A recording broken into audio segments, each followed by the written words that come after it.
राक्षस ने आकर उस कन्या का स्पर्श किया। यह देखकर राजा क्रोधांध हो गया। उसने राक्षस का सिर तलवार से काट दिया। पुनः उस कन्या से कहा, भामिनी, तुम सत्य बताओ, यह कौन था और यहाँ कैसे आया? उसने कहा, राजन, मैं विद्याधर की कन्या हूँ। मेरा नाम मदवती है। मैं पिताजी की प्रिय कन्या हूँ।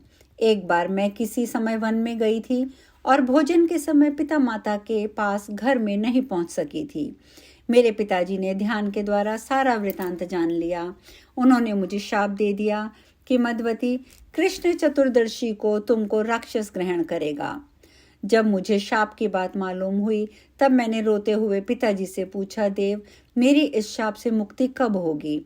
उन्होंने कहा, पुत्री, जब कृष्ण चतुर्दशी को कोई राजा तुम्हारा वरण करेगा तब तुम्हारे शाप की निवृत्ति हो जाएगी।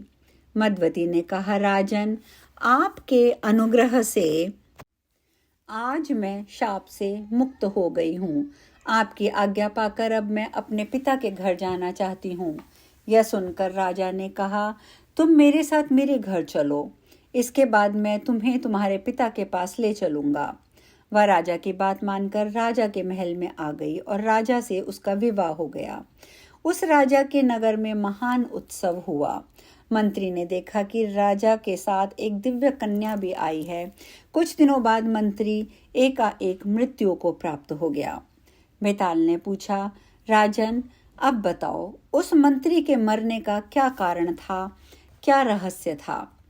यह प्रश्न सुनकर राजा विक्रमादित्य ने कहा, मंत्री सत्यप्रकाश राजा का मित्र और प्रजा का परम हितैषी था।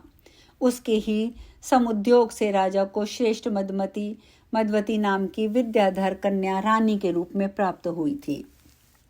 किंतु मदवती के साथ विवाह के बाद मंत्री सत्यप्रकाश ने देखा कि राजा मदवती को पाकर विलासी होते जा रहे हैं और राज्य एवं प्रजा की उपेक्षा करने लगे हैं। दिन रात विषय और सुख में ही लिप्त रहने लगे हैं। यह देखकर उसने समझ लिया कि अब शीघ्र ही इस राज्य का विनाश होने वाला है, क्योंकि जब राजा विषयी एवं स्वार्थी बन जाता है तब राज्य का नाश अवश्य होता है। ऐसी स्थिति में मेरी मंत्रणाएं भी व्यर्थ सिद्ध होंगी, अतः राज्य के विनाश को मैं अपनी आंखों से ना देख सकूंगा। इसीलिए पहले ही मुझे अपने प्राणों का उत्सर्ग कर देना चाहिए। बेताल, यही समझकर मंत्री सत्यप्रकाश ने अपने प्राणों का परित्याग किया था। बताओ, क्या मेरा उत्तर सत्य है?